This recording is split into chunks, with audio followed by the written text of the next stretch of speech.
you still don't know what's right for your daughter. So you've had my ability, you've had my availability, but in fact what you want is my affability. You want to be able to sit down and talk to someone who can communicate with you in a meaningful way. So in the space of 2 minutes, you've gone from wanting my ability, which has now been superseded by availability, and that's been superseded by my affability. And the problem with business, and you can translate those 3 A's of personality into any business arena you like, but the problem as I see it with business is that a lot of people in business see affability as being a negative. He's a soft, cuddly boss, or she's very approachable and easy to talk to. That makes her soft, and therefore will be able to wheel her way around and control. And there is some evidence behind that. There was a research paper published a few years ago of almost 4,000 senior managers in Europe and America. And they found that the bosses who were most approachable and most easy to talk to, those bosses were the ones who were least likely to progress in their own careers and in terms of lifetime earning potential. They were less successful than bosses who were very aggressive, less approachable, and much less easy to talk to. But I want to give you a couple of specific examples where it's perfectly okay in business to be affable, but still be very effective. And because I know nothing about business, the examples I'm going to give you are very personal to my own work. One of the most difficult jobs I have to do, not quite on a weekly basis, but certainly very regularly in my job, is to break bad news to the parents of the children that I look after. Last week, in the Royal, I had to see a young premature baby, just a couple of days old. And the baby was in real difficulties and was going to die. And this is a true story. And so I had to impart devastating information to the parents of this child. And the child required major surgery. Without the surgery, the child would invariably die. With the surgery, there was still a chance that the child might die. So I had just imparted information that was extremely painful for this young couple. But because I think I'm a caring individual, I was able to understand or sympathise with them, sympathise with the pain that they were going through. I was able to empathise or understand the pain that they were going through, but this is crucial. I couldn't feel their pain, because the moment I start to feel their pain, then I lose objectivity, and then I'm not in a position where I can, in my case, lift the scalpel and sort the problem out. And it translates, I think, in exactly the same way into business, because it's perfectly acceptable to show sympathy and empathy if you have to break news to one of your workforce. Maybe you have to lay them off in these tough economic times. It's perfectly okay to be sympathetic and empathetic or understand the position that you might put them in. But don't try and feel their pain, because once you try to feel their pain, then you've lost objectivity, and therefore you can't make the crucial decisions that you have to make. And incidentally, the baby did very well. The last, I do have time for another quick anecdotal story. And this is an anecdotal story where the 3 A's of personality, ability, availability, and affability, sometimes it doesn't quite work out the way you want it to. And I'm going to give you an example where affability went right out the window.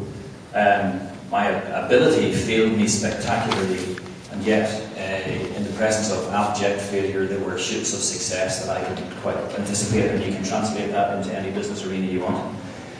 So this is a true story, and I have to kind of anonymise it a bit because I don't want to breach confidentialities, but a couple of years ago I was on call at the weekend, and I got a phone call from a surgeon about 20 or 25 miles in a hospital, 20 or 25 miles outside Belfast.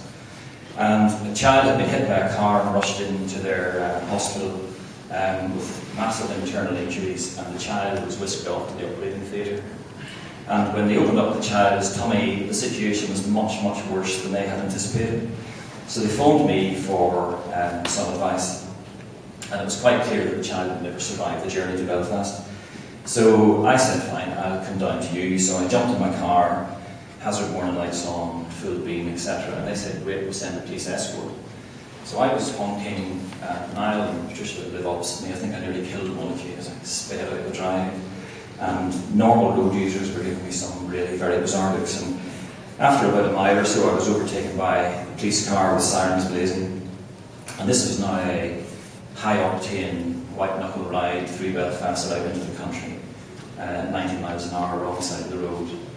Other regular road users thinking, why is the nutter chasing the police car?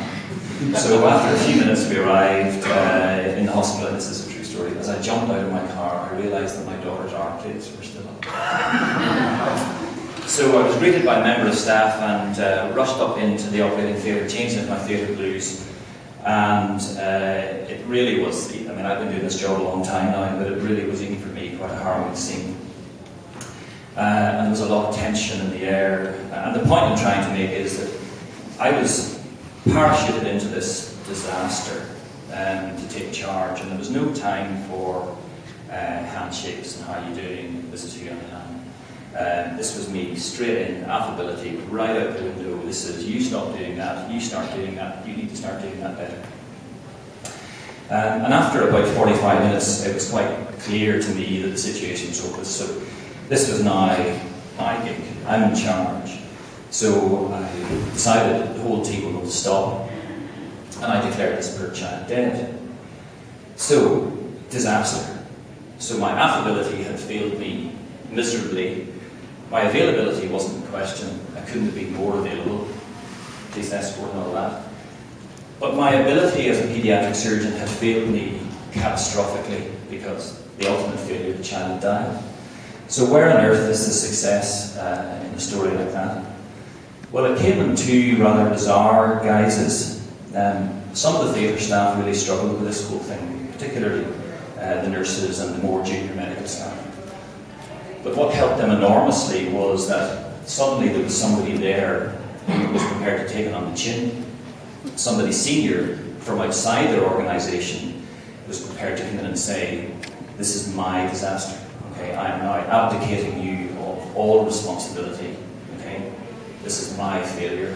You guys did a really good job. You couldn't have done it any better, and that's what I did say to them. And the other success, perhaps even more bizarre, came from the parents, because the parents clearly were grieving enormously for the loss of their child. But what helped them enormously was the fact that someone senior from the biggest hospital in Northern Ireland was there almost instantly to do everything that was possible to be done. And even though they grieved for the loss of their child, what helped them enormously was knowing that somebody was there and that everything possible that could have been done was done. So in a bizarre kind of way, and the only reason for telling you this anecdote is that sometimes the 3 A's that I talk about with personality aren't appropriate. Sometimes affability has to go out the window. And sometimes even in the presence of abject failure, there is the ships of success somewhere along the line. So I guess it doesn't really matter whether these personality traits are inherited or whether they're moulded as you go through life. But I think no matter what business arena you're in, if you have the ability and the insight to switch on and switch off the 3 A's of personality, you will succeed.